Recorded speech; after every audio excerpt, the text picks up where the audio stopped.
Welcome to Pulse episode 68. It's time for some StarCraft news. This week we take a look at StarCraft II Patch 1.3.1, Ladder Season 2, a bit of April Fool's news, yes, only a little, the GSL and its World Championship, MLG Dallas, the NASL, the TSL 3 and various other big tournaments and events.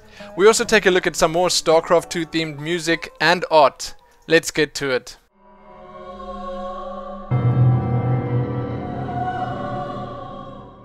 StarCraft II Wings of Liberty Patch 1.4.11 has been announced, and man, are there some crazy changes. A new league has been added. Ultimate Grandmaster League represents the top one player in each region. Do you have what it takes? A few other big changes include the following. Players who do not type GG before quitting a game will receive an automatic loss for bad manners. Players who are winning and type GG on behalf of their opponent will automatically surrender. Players with Battle.net accounts registered with the first and last name David Kim will now receive an automatic 20% reduction to all stats. The Dance Studio has been added to the game. Teach your units new dances by purchasing them with your bonus pool. Show off to opponents, impress your friends. In addition to losses, wins are no longer being shown. Instead, players will see Jim Raynor giving them a thumbs up after every match, regardless if they win or lose. To balance the issue of Zerg underrepresentation and Terran overrepresentation in the upper league brackets, the names of these two races have been switched. This should result in higher Zerg representation and lower Terran representation. To keep queue times low, you can now face off against AI players when playing ladder games. To make Battle.net friendlier, all players will automatically be placed in the same voice chat channel upon logging into Battle.net. Voice chat is defaulted back to on and the volume to maximum every time the game is started. There were a bunch of great balance changes made to the races, such as the following. Zerglings now hatch in batches of 4 to help create a more swarmy feeling. Their cost has also been reduced to 25 minerals for each batch. Due to lack of use, the Lurker has been removed from the game. Battlecruiser movement speed has been increased from 1.875 to ludicrous speed. To encourage further tournament use, mules will now instantly destroy all units in their path when being called down. Colossi now have 5 legs. They just look kind of weird with 4. Due to lack of appreciation by players, the mothership has been surgically altered to be sleeker and more visually appealing, and has been renamed to the Cougar ship.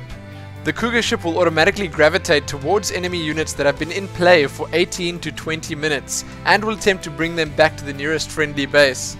And in the general gameplay changes, fixed a bug where Terran players were able to lose a game. Fixed a bug preventing planetary fortresses from lifting off.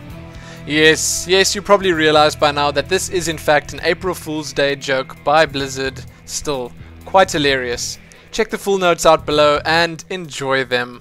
Blizzard are proud to present the next step in the evolution of the StarCraft series, and Blizzard Entertainment's long-awaited return to the console scene. Check out their new game information page for all the details, and get ready to fight for control of the Koprulu sector like never before. StarCraft Motion Overdrive, the way real-time strategy is meant to be played. Oh yes, and happy April Fool's Day. Check the rather ridiculous video of Blizzard's Kinect-style StarCraft on consoles out below, and enjoy. Now for the real news. Blizzard recently deployed yet another patch for StarCraft II Wings of Liberty, correcting several minor issues, and I really do mean minor.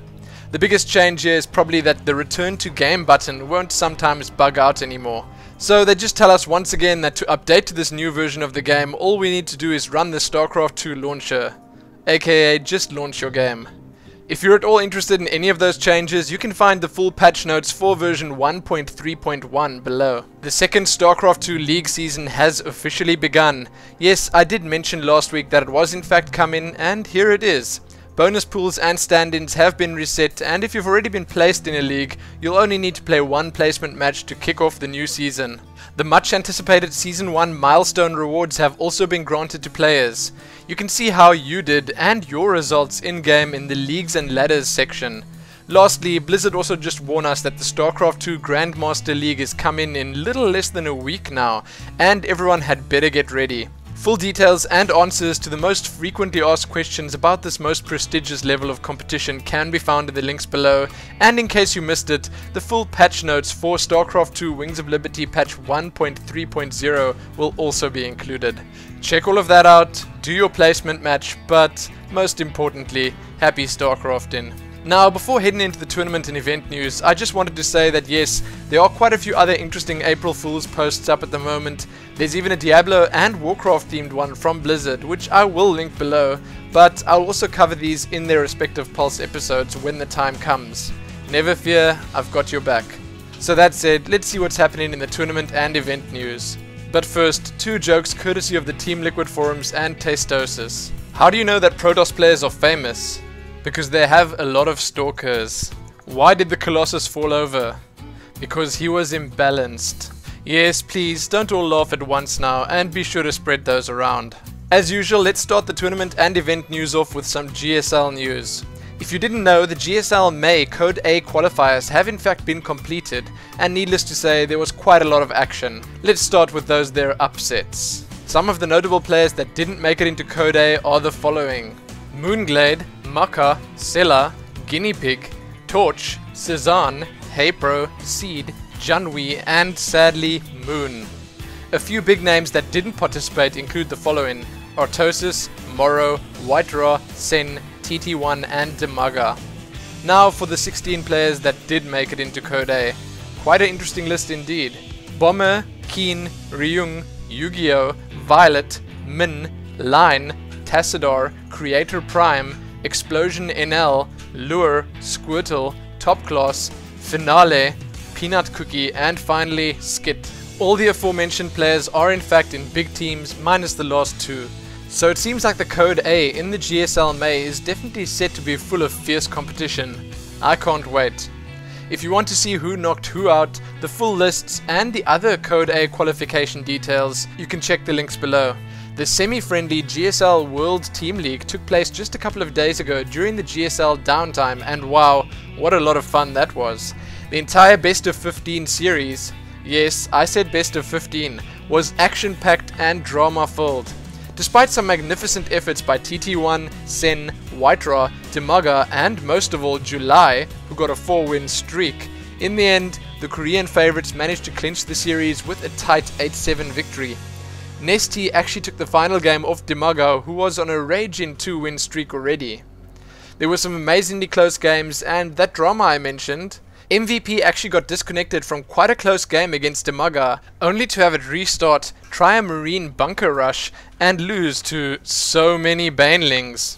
All in all, a great bunch of StarCraft II goodness, and with the free stream from GomTV, even sweeter. Read all about it and see images and VODs below. The hotly anticipated and much talked about GSL World Championships have in fact started and provided us with even more StarCraft II excitement. Yes, the best type of excitement. Playday 1 and 2 have already been completed, and the results? Well, the results have been pretty interesting indeed. On day 1 we saw MVP take Huck down with a score of 2-1, July take Nada down with a score of 2-0, San beat White Ra with a score of 2-1, and quite surprisingly Demaga beat Nesty, also with a score of 2-1. On the second playday we saw Marine King destroy Sen 2-0, TT1 take Moonglade down 2-1, MC beat Morrow with a score of 2-0, and lastly a raging Jinro, yes, I mean literally raging, lost to any pro with a score of 2-0. Quite a crazy bunch of results. That was the round of 16. The round of 8 is already underway, and the competition is most definitely getting even more heated, if that's even possible. MVP took July down with a score of 3-1, and San took Demaga down with the same score. The next playday is set to feature Marine King vs TT1 and MC vs any pro. You can read all about the GSL World Championships, see the brackets, and check all the drama that has in fact gone down at them thus far in the links below, courtesy of Team Liquid. Remember, the finals of the World Championships are set to take place on Saturday, April the 9th. Don't miss it. Time for my personal favorite part of the GSL news, the extras. In this week's extras, you can check out an interview with the StarTale Zerg superstar July that was done after the GSL World Team League. You can read rumors that Huck may well be staying in the US after MLG Dallas. You can read some of the Koreans' pretty interesting reactions or thoughts on the foreigners' performance in the GSL World Team League. Kotaku has a profile up of the new English caster for the GSL Code A, DOA, and there's also another interview up with DOA from the guys over at Basement TV. Next up, you can read about the April Fool's prank that the guys over at GomTV pulled on everyone watching the GSL. Commentators Tasteless and Ortosis explained that they were playing with the new lowest graphics setting that pro gamers used, which was actually StarCraft 1. The match had apparent fake players go at it on Lost Temple, with the Zerg player 4-pooling and the Terran player doing a proxy barracks. When the fake July was eliminated by an offensive bunker from the fake MVP, the game finished and the stream showed a happy April Fool's Day image. Quite a funny. Also, Mike Morhaime and the mayor of Irvine, California were spotted at the Friday round of 8 GSL World Championship games. Quite cool.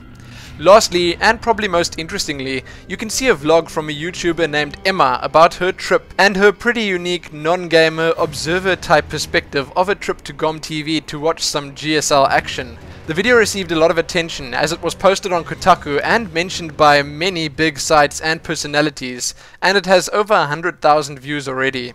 Yes, probably worth looking at. You can find all those extras linked quite handily below.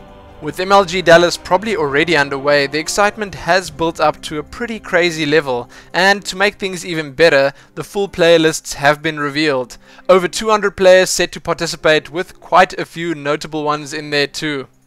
It's set to be a long weekend of StarCraft 2. The stream will kick off on April the 1st, and it seems like JP, DJ Wheat and Day 9 will once again be commentating in English. Wait, are there other languages too? Well yes, I was just getting to that. As an extra, it seems like the MLG will be streamed in South Korea, commentated by the Korean commentators for the Korean viewers. If you're keen for even more StarCraft 2 action this weekend, yes, there really is so much already, then you can find all the details of the MLG Dallas event below. In our MLG related extras, you can also find an interview with the Little One in which he claims he will be rolling Terran at this weekend's event. You can also find a Kiwi Kaki interview and a preview of the entire MLG Dallas event, courtesy of Team Liquid. Lastly, Brother Mac is back and praying for Idra's chances at MLG Dallas. Check all those out below. The divisions for Season 1 of the North American Star League have finally been filled out, and yes, that means the last of the players have in fact been announced. The full list of players and the groups they are set to battle it out in can be seen on your screens right now, and well, that is it. The seemingly endless stream of speculations are over and the NASL is about to begin. On April the 5th, the first games will be played and the 9-week marathon of the group stages shall commence, ending with the best 16 players of the 50 proceeding to single elimination brackets. As I said last time, I won't even bother trying to mention the big names because, well, that would be silly. Check the lists and groups out below, place your bets and be ready on April the 5th. As a few NASL extras, below you can find a pretty interesting post covering how the NASL players were selected. This was probably drawn up because of all the rage of the various fanboy factions whose idols did in fact not make it in. They cover a few of the reasons that they invited a few of the names that no one expected to see there. And next up, SK Gaming has an article up telling us all about the night end NASL drama and controversy. Lastly, the guys over at ESFI World have a post up wherein they break down the NASL player list to closely examine everyone in it. It's also quite interesting and really cool to see the global balance as good as it is. There are 21 North American players, 16 European, 11 Korean and finally 2 Asian players. Well done indeed. So check all of those out below if you're interested. In the last of our big tournament news, we have the TSL. Yes, not to be forgotten about at all. The 3rd and 4th playdays have been completed and wow, what crazy games we were treated with. On day 3, the 26th of March, we saw every single Korean-based player lose their sets. MVP lost to Adel Scott, Genius lost to QXC, Nesty to Goody, and Ret to Naniwa. Yeah, quite strange. Day 4 was no less exciting, with Bad Boy Idra losing to a relatively new face, Cruncher, HeyPro losing to Cass, Zrax losing to Mondragon, and finally Jinro losing to Nada. You can read those full results along with interviews from the winning players, obviously courtesy of Team Liquid, in the links below, and the next set of playdays are starting on the 10th of April. You've been warned. As one quick TSL extra, you can read a post by Jinro on the Team Liquid forums claiming that lag, or delay, was not the reason that the Koreans lost their games. The main point that he was trying to drive home was that it is a little annoying, but not game deciding. A pretty interesting read, to be sure, and it's great to see Jinro taking this stand, even after losing his games too. Read the entire post below. Let's head on over to the tournament and event smalls. This week we check out a few tournaments or events that have either already started, are currently underway, or have yet to start. You can read about a show match between Liquid and Team Mouse, the HD World Tournament sponsored by IGN and Justin TV, a show match between ST Bomber and White Ra, a $10,000 Pro AM tournament has been announced by Creative Technology, all the DreamHack Stockholm StarCraft II invitees have been announced, you can read about the second FX Open Invitationals results, you can read about a StarCraft II Casters Only tournament that's been planned by Lag TV. GomTV are set to give up their exclusive rights to broadcast StarCraft Brood War. And don't forget about Polarfluke Easter in Ire happening this weekend. Just a quick warning, there's a bit less community news this week. Not really less, though it's all there, just most of it can be found in the smalls. So please take some time, explore the list of links and enjoy the content. The reason for this is that this week there is just an explosive amount of news to cover, and trying to cover each piece individually would be crazy. That said, let's head on over to the community news. Enter the Can't Unsee thread on Team Liquid. This thread is filled with little discrepancies that can be found within this game of games, StarCraft II. Little things that once you've seen, you'll never be able to forget. Okay, that's a little dramatic, it's not quite that bad. A user named Sable has set up a post covering all the various little things he has noticed while playing the game. Things like, when warping in a High Templar, you can briefly observe a more elaborate cape texture. When converting a gateway to a warp gate, the right side of the arc begins to open before the other. The factory is the only Terran building to have its window lights on before completing the construction animation, and many, many others.